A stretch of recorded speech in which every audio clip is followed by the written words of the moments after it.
Okay. Oh, I didn't mute myself. Pin myself. I do the same thing every week. All right. Should be able to see me now. Beautiful. Alrighty, guys. Little thumbs up just so I know that you can see it and I'm not talking to nothing. Beautiful. Thank you, guys. Let's do this. Good morning, everybody. I'm excited about this one today. And today I want to put you into the driver's seat. And so I'm going to try and not go off on tangents too much, no promises, but I do want to give you some time to work through this exercise here and now, because what I know to be true about myself and most people is that we hear about exercises or activities that are going to, produce some growth or a shift within us. And we understand that that sounds like a good thing to do. But life is busy and we go away and we never take the time to sit down and actually do it. So I'm wanting to give you that time today. So let's get into it. Today, I'm going to talk about the success cycle. It's something that I learned about that was extremely powerful in helping me understand why I haven't been able to hit certain targets or reach certain goals in my life, and exactly what I needed to do or where I need to focus some energy or just, put some more time into in order to be a person that made progress. So let's do it. I wanted to say before we get started, guys, proximity is power. There's still a few of you I haven't connected with on Instagram. Please do it. If nothing else, seeing my face pop up on your screen throughout the week is going to remind you, is going to be the trigger to check in with yourself and your thoughts and your feelings. Get close to people that align you to who you are growing into, who you are deciding to be, who you are choosing to be. Make that a strategy for yourself. Yeah. Leverage proximity. So there's my little details. It's very easy to find. All right. Let's start today. I want you to consider, because I know as women, most of us, if not all of us, have tried many weight loss programs in the past. Sometimes we might have experienced success, but we haven't managed to maintain those results. And many more times we have tried programs that we simply haven't followed through on, or we feel like failed us, or maybe we failed them. Just letting somebody in. All right. So let's talk about, and I mentioned this, oops, hold on, I need to mute somebody, 1 second. Okay. Last week, or wherever I spoke to you guys, I can't remember, we talked about briefly that anytime that we go about setting a goal and achieving something, it's actually, I hate when I see a spelling mistake on my slide, it hurts my heart. 80% psychology and 20% strategy, right? So 80% of what goes on within us, what we're thinking, what we choose to believe is the driving force behind whether we are successful or not. And I said last week, we obsess over the strategy and neglect our psychology. Yeah. For a lot of people, we think we know something because we understand it. And particularly when it comes to mindset around setting goals and achieving goals, we shrug it off and we go, yep, I understand I have to be in the right frame of mind. Yep, I understand I have to think positively. Yep, I get it. And yet we do nothing to truly embody that or embed that within ourselves. And I want to give Sandra full credit here for including this in her program. She could have just asked me to come and speak to you once, but she understands that this is something that we need to address again and again and again. Immersive experiences are the ones that shift us, because repetition is the father of mastery. And in order to make progress, in order to make long-lasting change in your life, you are going to have to learn to master your emotions. And when you can do that, you actually master your entire life.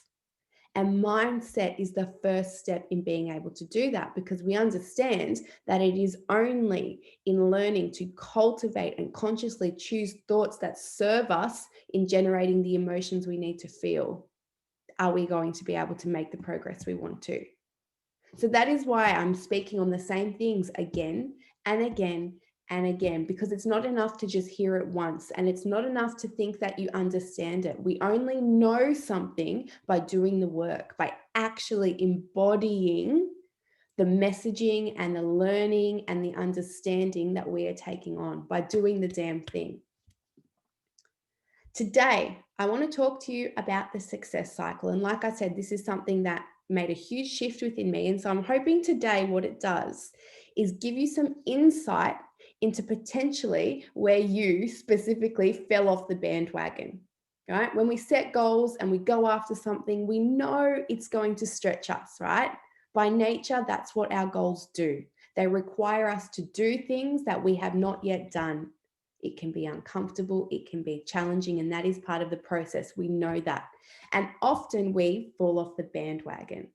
But often we don't sit to reflect on why that happened or when that happened. And so we don't give ourselves insight into our behaviors so that when we set our next goal, we know what to look for, what to navigate through, how we can best set ourselves up for success. So let's take a look at the success cycle. And while I'm speaking, I'd love you to just reflect within yourself and think what part of this cycle is where you kind of come a little bit unstuck.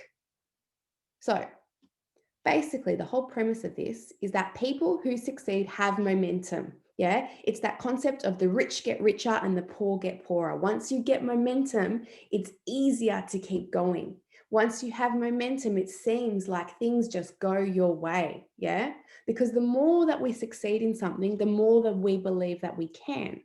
And so the more action we take to succeed. And when someone is failing at something, the downward spiral works in the same way. If we stuff up and we fail at something, yeah, our belief lessens and we're not willing to try, and it just kind of all falls apart like that. So let's talk about this success cycle and the way that it works. So it's really important to know that making something work, manifesting something, achieving a goal, it all comes down to how committed and consistent you are to achievement. Yeah. And if you don't believe within yourself that something is going to work, yeah, if somebody doesn't believe that, then they just try. I'll try this new approach. I'll try this new diet. I'll try this workout program. I'll try this way of being. And we know logically, right, straight away, we can understand that you cannot take action with uncertainty. If you half-ass something, you are going to get half-assed results. We know that. We wouldn't accept it from our partners if they said to us, I will try to stay committed to you. I'll try. Right? It's do or don't. Are you or are you not? And it's the same with our goals. If we set ourselves up to try, yeah, setting goals with uncertainty is an absolute waste of time.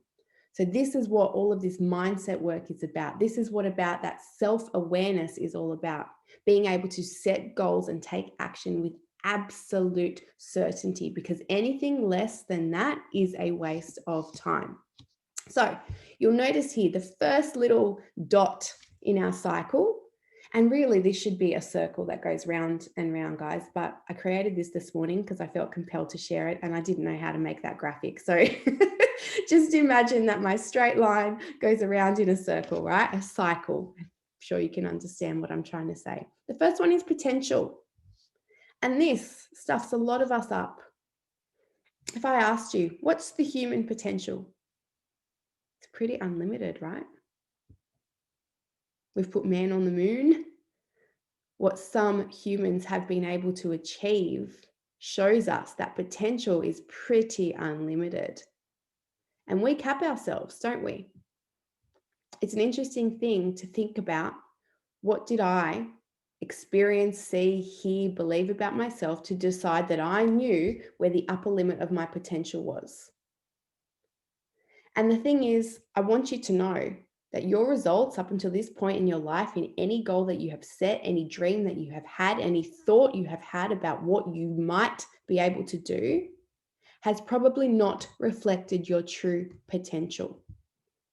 Then there's lots of reasons for this, but I think it is very important to just take a second and check in with yourself and remind yourself that human potential is fairly unlimited.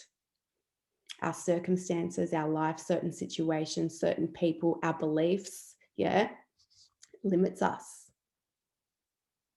But we have it within us to be unlimited. And so it's very important to remember that we are making choices about our potential that don't actually reflect our true potential and what we are capable of.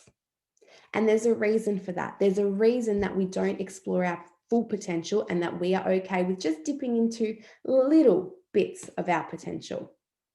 So, what happens mostly in this success cycle is that if we started it really well when we set a goal, we would really consider our full potential before taking action.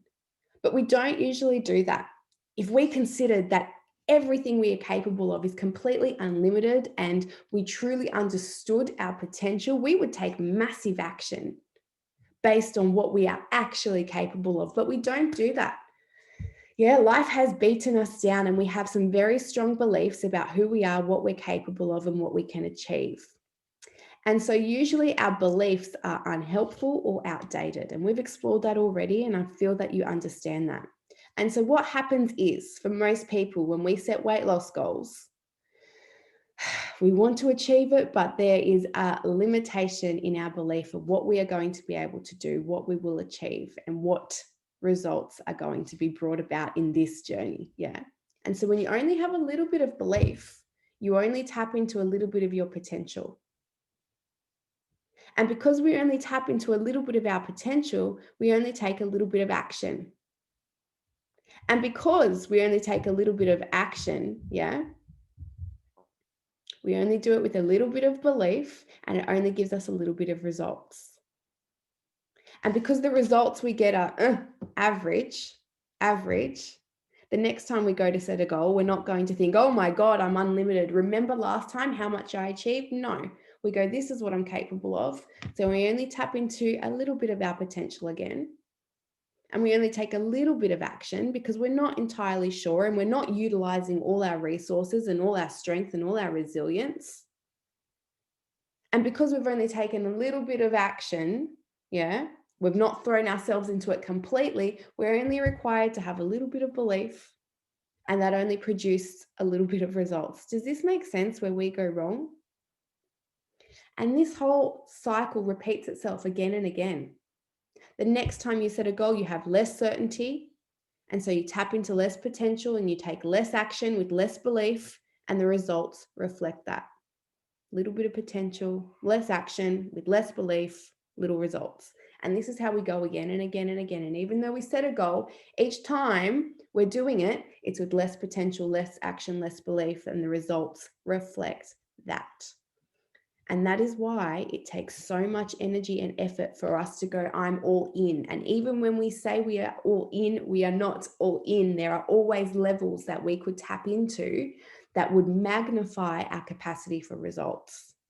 It absolutely would.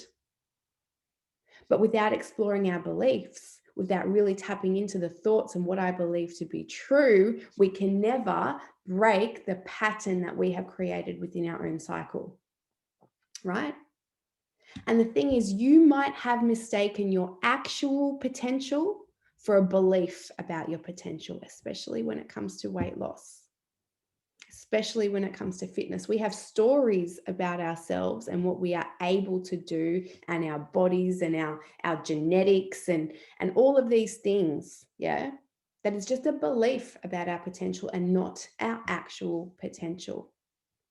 And I want you to know how much your potential is unlimited, and the desires that you have for your body. If you know you are worthy of a deeper connection with yourself, of feeling more connected and aligned to the biggest, brightest parts of you, and dropping all the masks of insecurity, that's meant for you. If you can feel within you that there is more, this is not the way I should be showing up in the world because it just doesn't feel right for me, then it is meant for you, and you have the potential to fulfill that for yourself.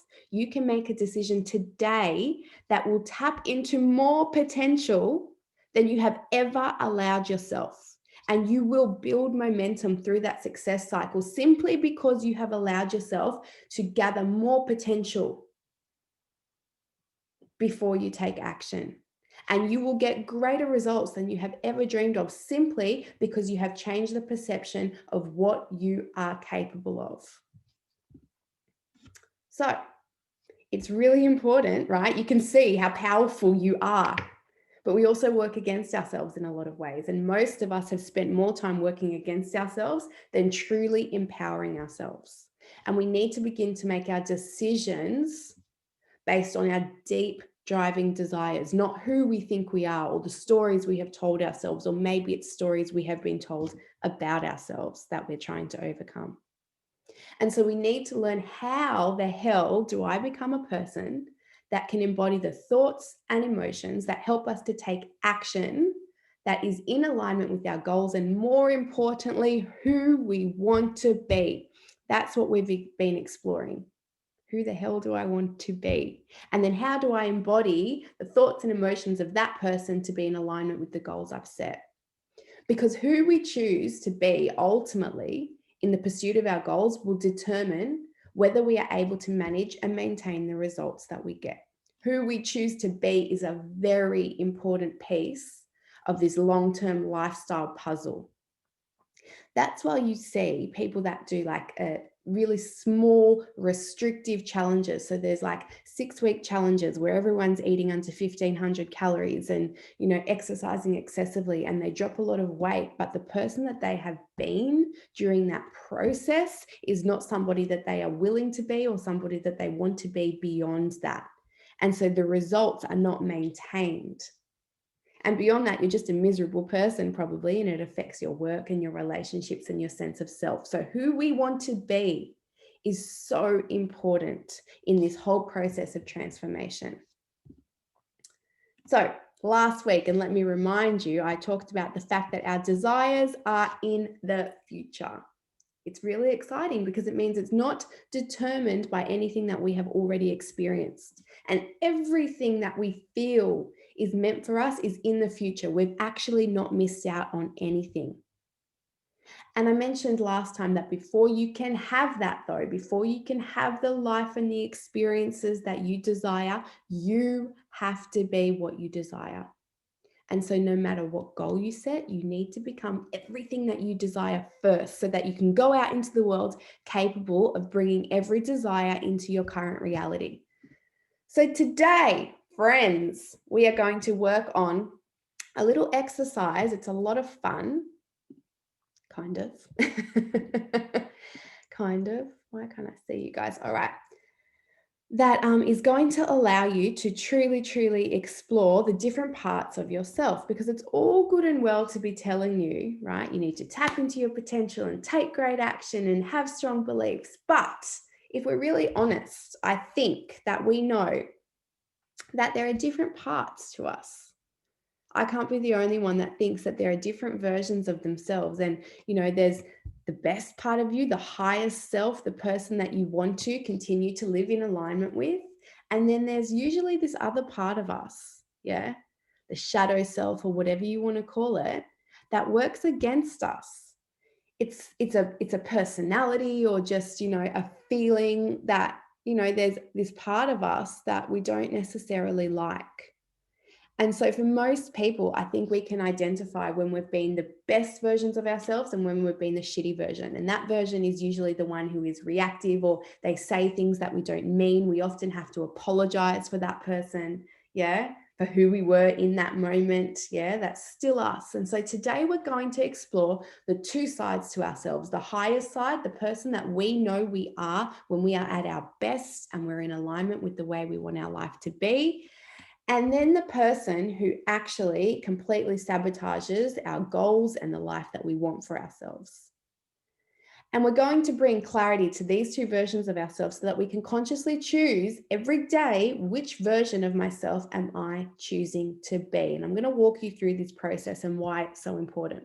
So let me share a little bit before I get you to do this yourself.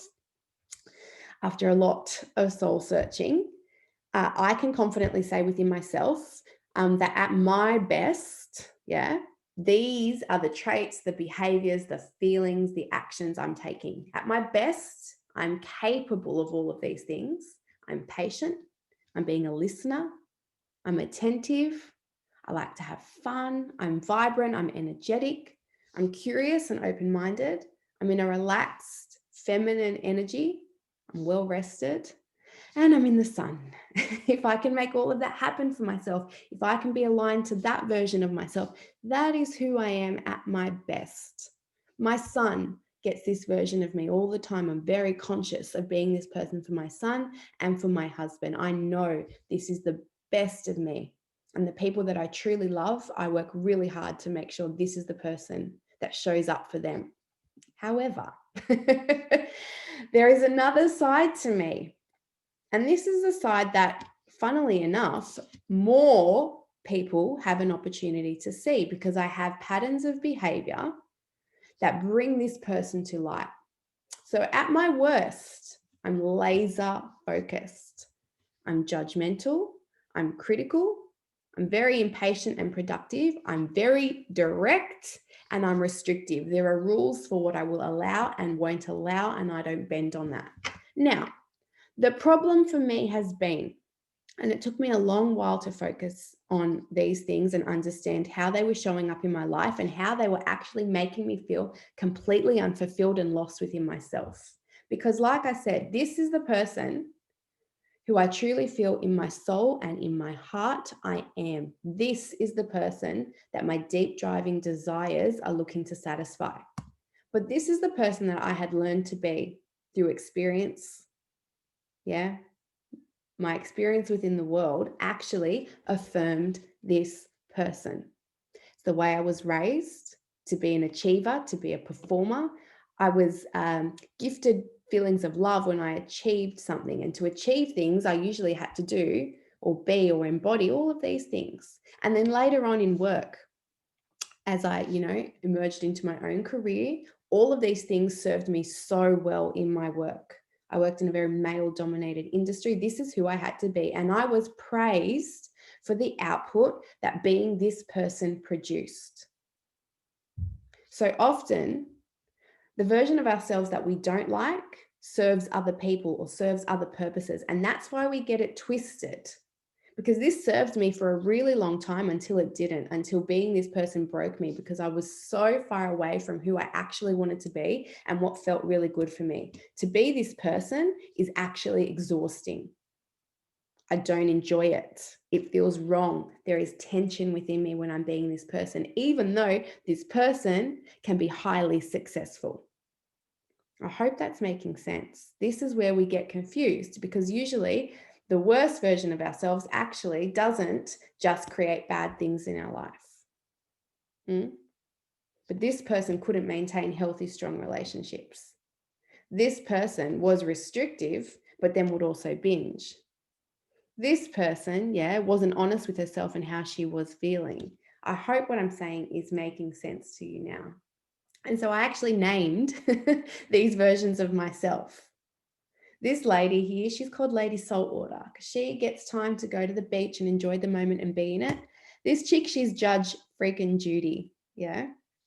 And so I created characters so that I could be very conscious of which version of myself I am being. And they both still show up. And what I do day to day is consciously create experiences or rituals that literally put me in the shoes of this person. Like in the morning, I literally envision who I am as this person, and I put my fingers into her finger holes and put my feet into her shoes, and I step into that version of myself. I have to consciously choose to do that, because if I'm honest, in my life, I have spent more time being my own worst enemy than I have experiencing who I can be as my highest self.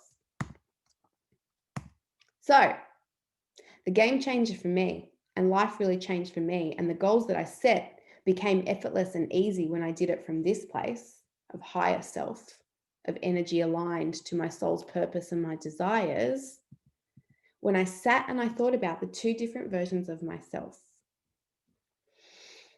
And I worked out who I was around when each of these people were brought about, what things I did, what food I ate, what music I listened to, the environment I was in. And so I'm going to walk you through the process of identifying this within yourself. So let me come back to you guys. Where are you? Beautiful. All right. What I would like you to do is take some time now, and I'm going to give you 3 minutes to do each one. And we'll start with the best version of yourself. And I want you to just make a list of all the characteristics or the behaviors. And so remember, mine was like, patient, I'm a good listener, I can be funny, things like that, as your best self, as the highest version of yourself. And it's going to be different for everyone. So please in no way think that your list needs to replicate mine or reflect mine in any way. As your best self, as your higher self, who do you know yourself as? Go for it. Take 2 minutes, whatever comes to mind, go for it. Write that down for yourself.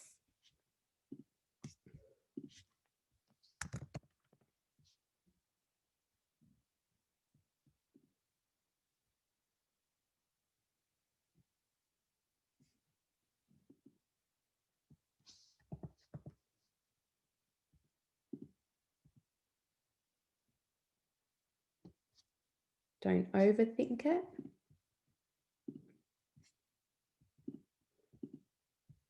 Whatever comes to mind is going to be right. 60 seconds. I'm going to give us some music.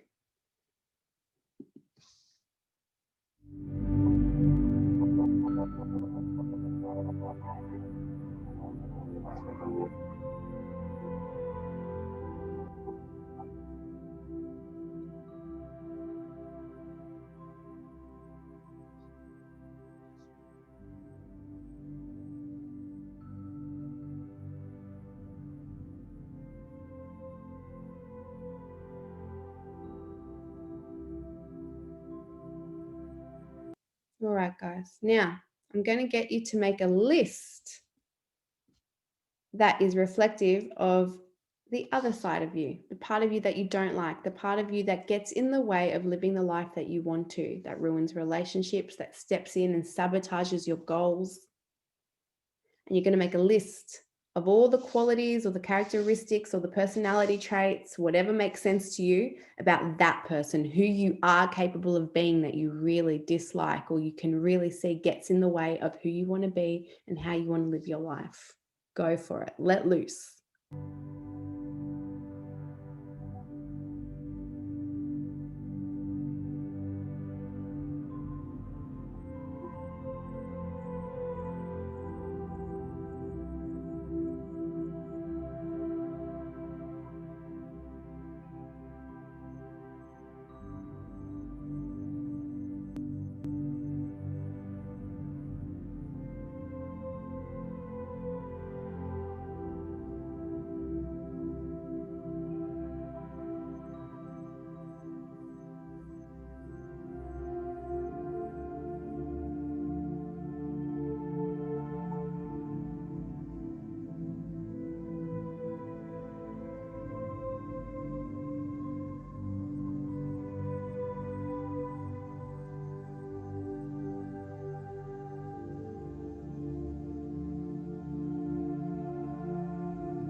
Alrighty, guys. Now, what we are going to do is look at those two lists, yeah? And what you're going to do is identify whatever makes sense to you. So I gave examples of who they hang around, the foods that they eat, the activities that they engage in, whatever makes sense to you, to highlight and identify what are the things, places, people, experiences, yeah, that bring this person to light in contrast to the other person, because we need to know. So for example, as my higher self, yeah, she gets up early in the morning. And again, you do not have to feel like you need to reflect this in any way. For me, my truth is she gets up early, she drinks water and has coffee, she takes time to journal. The other version of me felt rushed, yeah, in the morning. She exercises first thing in the morning. She engages with social media first thing in the morning. Can you see? It's like just identifying what are the behaviors and traits of each person, because when we have that, what we want to do is make sure that day to day we are embodying those things that are going to bring that person forward, that are going to support that person in being the one that leads us in this life. So I'm going to give you some more time again. Just as they come up, I want you to just brain dump it. Yeah. We'll spend the first, I'm going to give you 60 seconds identifying as your higher self. And it can be anything, yeah? Drinks fruit juice, whatever it is. Like, what are the things that you do and engage with, the places you go, the people you see that make you that higher self? Go for it.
Beautiful, guys.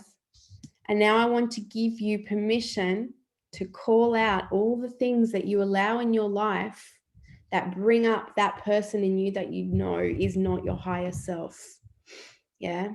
That person that takes you away from the feeling of what you want life to be like, feel like, sound like, look like. Who is it that they allow themselves to get around? What are they eating? What are they watching? What are their behaviors? Go for it. Call yourself out, guys. This is where it gets powerful, to identify what are the behaviors, things, places that shape and bring this version of me forward. Go for it.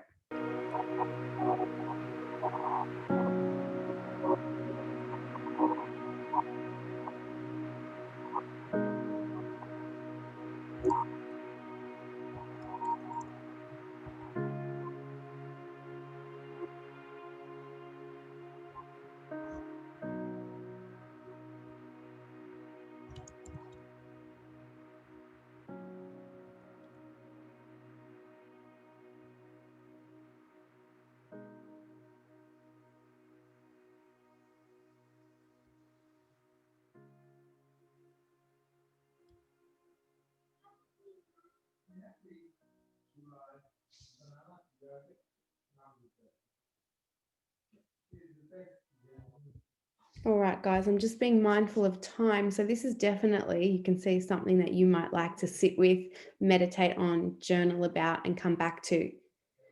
It's challenging to be really honest with yourself in this way and to be an observer of yourself in this way. But over the next few weeks, what you might like to do when you notice that you are being one version or the other, and let's be clear, there's usually 100 versions of us, right? But if we can identify two very distinct, different versions, our higher self and our shadow self, if you can notice that you are being that one person, just take a moment to reflect, what is it that has called this version of me forward?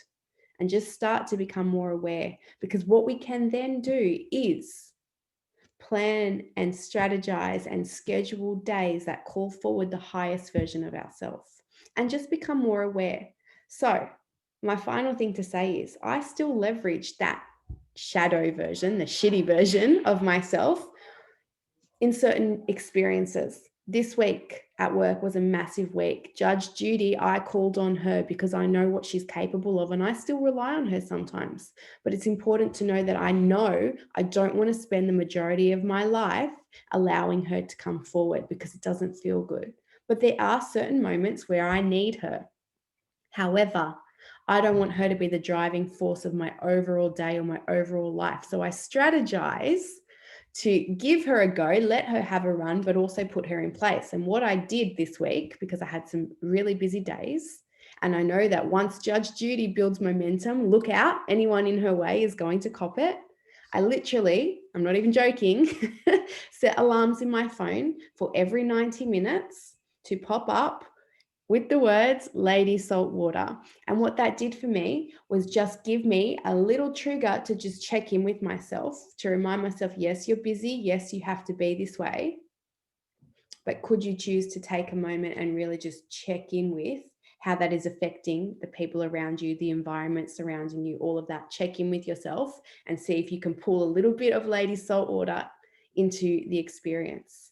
And I did, and I would get up and I would make sure that, I'd go drink a glass of water, I'd listen to a song I like, I would call a friend and just have a lighthearted chat about something. And so it meant that Judge Judy didn't get enough momentum to take over my life. I understood I had to be that person this week, but I understood that I actually valued being this person more.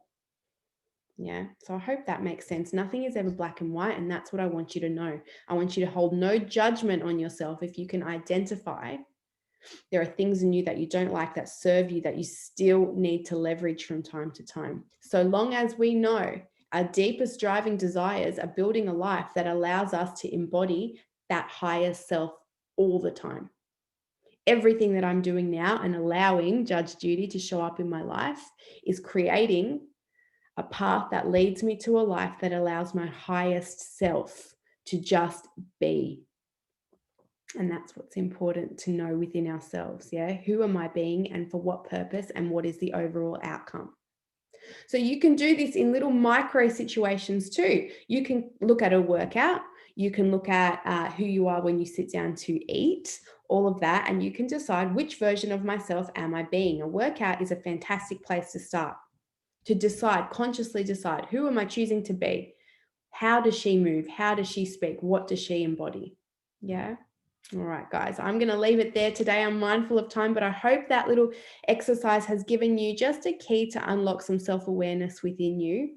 And my biggest message today is just to know and remember, don't confuse your actual potential with your belief about what your potential actually is.